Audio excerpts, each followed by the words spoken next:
నిత్యరక్షకుడైన యేసుక్రీస్తు నామం పేరిట క్రీస్తునందున్న దేవుని ప్రియులారా, మీ అందరికీ హృదయపూర్వకమైన వందనములు తెలియచేయచ్చు ఉన్నాను. ఈ దినపు యేసయ్య కృపావార్త లూకా సువార్తమానము 3వ అధ్యాయం 7వ వచనం. సర్ప సంతానమా, రాబోవు ఉగ్రతను తప్పించుకున్నటకు మీకు బుద్ధి చెప్పిన వాడెవడు? క్రీస్తునందున్న దేవుని ప్రియులారా, ఈ వాక్య భాగాన్ని మనం గమనిస్తే, బాప్తిస్మిచ్చి యోహాను గారు క్రీస్తు ప్రత్యక్షతకు ముందుగా ఆయన యోర్దాను నది యొద్ద అనేక మంది ప్రజలకు సువార్తను ప్రకటిస్తూ అరణ్యములు కేకవేయు శబ్దముగా ఆయన క్రీస్తు మార్గమును సరళము చేయుచు అనేకులకి మారుమనసు నిమిత్తమే బాప్తిస్ము ఇచ్చుచూ వచ్చుచున్నాడు.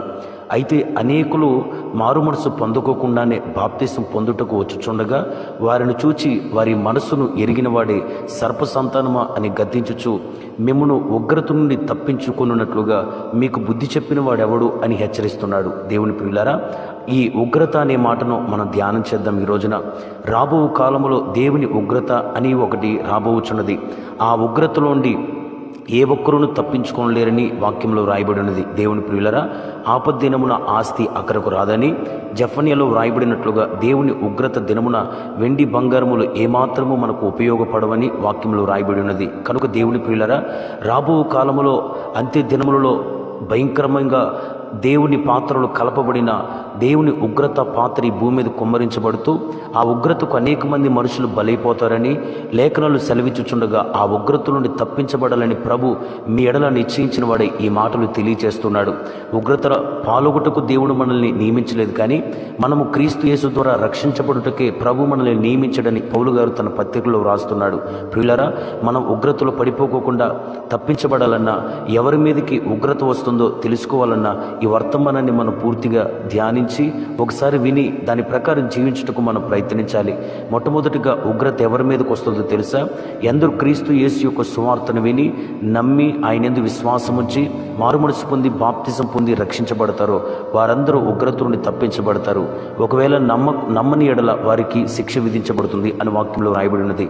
అందుకనే అపోస్తలుడైన పౌలు గారు రోమ పత్రికలో ఇలా వ్రాస్తున్నాడు: యేసు రక్తము మనల్ని నీతిమంతులుగా మార్చడమే కాక ఉగ్రతలో ఉండి మనల్ని రక్షించు అని అంటున్నాడు.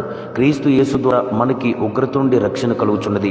ఎందరైతే ఇంకా మారు మనసు పొందుకోకుండా, పశ్చాత్తాపడకోకుండా, పాపములు విడిచిపెట్టుకోకుండా, క్రీస్తు యేసు రక్తములు కడగబడుకోకుండా ఉంటారో వారి మీదకి నిశ్చయముగా ఉగ్రత వస్తుంది. కనుక ఈ మాటలు వింటున్న మీరు, మీ కుటుంబస్తులు ఇంకా బాప్తిసం పొందుకోకుండా రక్షించబడకుండా ఉన్నట్లయితే తక్షణమే మీరు మారు మనసు పొంది రక్షించబడాలి. నేడే రక్షణ దినం.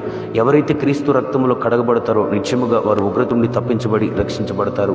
అది మాత్రమే కాక రెండో మాటను మనం పరిశుద్ధ గ్రంథంలో చదివితే, యేసుక్రీస్తుకు ఎవరైతే విధేయత కలిగిన వారై ఉంటారో వారందరూ ఉగ్రత నుండి తప్పించబడతారని, ఆయనను విశ్వసించక ఆయన ఎడల అవిధేయత చూపు వారందరూ ఉగ్రత పాలవుతారని యోహాను సువార్తలో రాయబడి ఉన్నది. దేవుని ప్రియులారా, తండ్రి అయిన దేవునికి కుమారుడైన యేసు ఎలాగూ విధేయుడై ఉన్నాడో, కుమారుడైన యేసుక్రీస్తుకు ఆయనను వెంబడించిన శిష్యులు ఎలాగూ విధేయులై ఉన్నారో, అలాగనే మనమును నిత్యముగా దేవుని వాక్యానికి, దేవుని కట్టడలకి, మన దేవుని యొక్క న్యాయ విధులన్నిటికీ విధేయులమై ఆయన చెప్పినట్లుగా మనం జీవించిన ఎడల తప్పక మనము ఉగ్రత నుండి తప్పించబడతాం. అంత మాత్రమే కాక మూడో మాటను కూడా మన పరిశుద్ధ గ్రంథంలో చదివితే, వ్యభిచారి అయినను, అపవిత్రుడైనను, విగ్రహారాధికుడైనను అని ఎఫ్ఎస్సిలో రాస్తూ కొలస్సీ సంఘముతో కూడా ఇలాగంటున్నాడు. ఏమనో తెలుసా?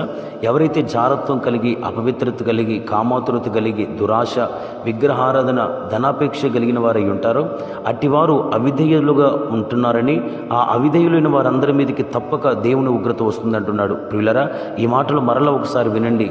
ఈ పత్రికలు మీరు చదవండి. ఎవరి మీదకి ఉగ్రత వస్తుందో తెలుసా? ఈ లోక సంబంధమైన, శరీర సంబంధమైన ఆశ చెక్కబడిన వారి మీదకి. వాటి నుండి మనం తప్పించబడి పరిశుద్ధంగా, యథార్థంగా మనం జీవించిన ఎడల, మనల్ని మనం అపవిత్రులను కాకుండా మన శరీరం అనే ఘట్టమును పరిశుద్ధత యందు కాపాడుకునే ఎడల తప్పక మనం ఉగ్రత నుండి తప్పించబడతాం. అంత మాత్రమే కాక జఫన్యా గ్రంథంలో రాయబడిన ఒక అద్భుతమైన మాట, మనము సాత్వికులమై ఆయన న్యాయ విధులను అనుసరించుచు దీనులమై మన ప్రభుని వెతకుచు వినయము కలిగిన వారమై మనము నీతిని అనుసరించిన ఎడల నిశ్చయముగా మనము ఉగ్రత దినమందు దాచబడిన వారమై ఉగ్రతలో పడిపోకుండా మనల్ని ప్రభు రక్షిస్తాడు. ప్రియులారా, ఇశ్రాయేలులందరి మీదకి దేవుడు ఉగ్రతను పంపించాడట.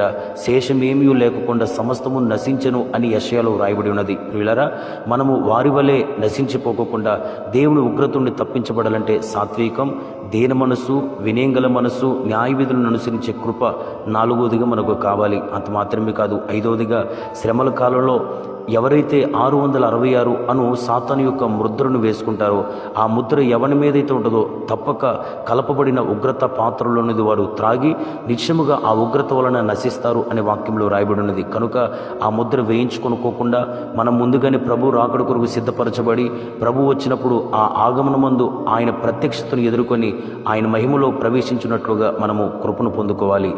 ఆమేన్. ప్రార్థన. సర్వోన్నతుడైన యేసయ్య నీకు స్తోత్రం. ఈ దినమున మాకు నేర్పిన శ్రేష్టమైన కృపావార్తను బట్టి స్తోత్రాలు. ఈ మాటలు వినిన ప్రతి ఒక్కరిని మీరు దీవించి ఆశీర్వదించండి. నిశ్చయముగా ఉగ్రత నుండి మేము తప్పించబడినట్లుగా మేము ఏం చేయాలో తెలియజేశారు. వాటిని అనుసరించి జీవించి ఉగ్రత నుండి కాపాడుబడి నీ రాజ్యములో ప్రవేశించుటకు సహాయం చేయమని యేసు నామములో అడుగుచున్నాను తండ్రి. ఆమేన్. Praise the lord.